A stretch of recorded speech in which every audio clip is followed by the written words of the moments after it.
Il existe effectivement deux autres catégories de besoins qui nous permettent de comprendre pourquoi les gens se comportent comme ils le font.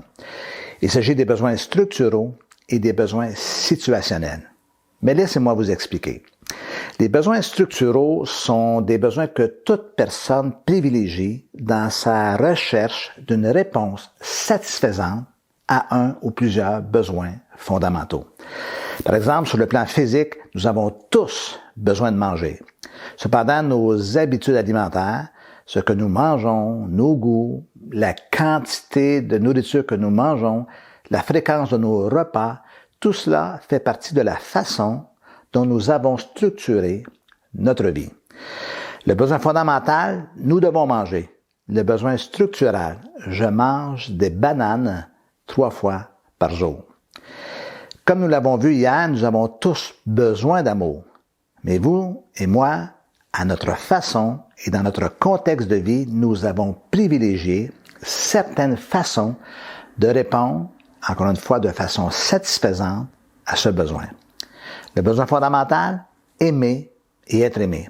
Le besoin structural, mariage, famille, amitié. Les personnes que nous aimons et celles avec qui nous nous relions font partie des choix que nous faisons. Nous avons privilégié de combler ce besoin d'aimer en sélectionnant un ou une partenaire de vie ou encore des amis. Cela fait partie de la part de liberté que nous avons dans la vie.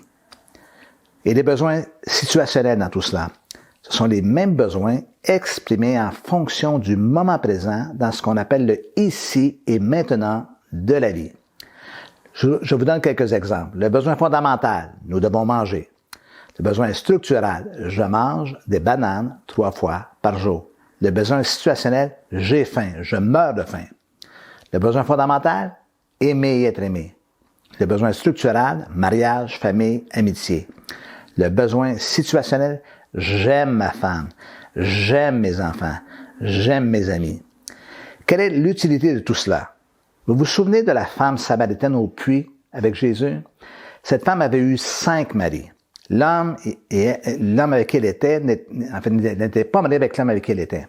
Des gens qui ont tendance à moraliser l'auraient jugé et condamné. Ce que Jésus n'a pas fait. Pourquoi? Parce qu'il voyait bien qu'elle s'était égarée sur le chemin de la vie. Dans sa quête d'une réponse satisfaisante à son besoin d'amour, elle s'était perdue dans des relations qui ne l'aidaient en rien. Cela me rappelle le refrain d'une superbe chanson d'une chanteuse française qui s'intitule justement « La Samaritaine ». Voici ce que la chanson disait. « Je suis en quête de tendresse depuis mon premier jour. Je suis en manque de caresses au fil de mes amours. Mais mon cœur a changé d'histoire quand il a su donner à boire toute l'eau qu'il avait gardée. » Bien sûr, en parlant de Jésus. Ce n'est pas en censurant un comportement que celui-ci disparaît. C'est en allant au fond des choses. Jésus ne lui a pas fait de reproche parce que cela aurait été complètement inutile. On ne peut jamais revenir en arrière et refaire le passé et recommencer. Il a orienté vers une source de satisfaction durable. Dieu seul peut combler un cœur assoiffé d'amour. L'espoir est devant et non pas derrière. Et il en est de même des gens que nous aidons. Lorsque nous découvrirons ce qui se cache derrière leur histoire personnelle, nous découvrons souvent des gens errants et cherchant désespérément une réponse à leurs besoins. Le problème, encore une fois, n'est pas dans le besoin, mais dans les moyens que les gens utilisent pour répondre à ce besoin. Et le plus grand besoin, c'est d'être aimé. Voilà pourquoi, aussi, aider, c'est aimer.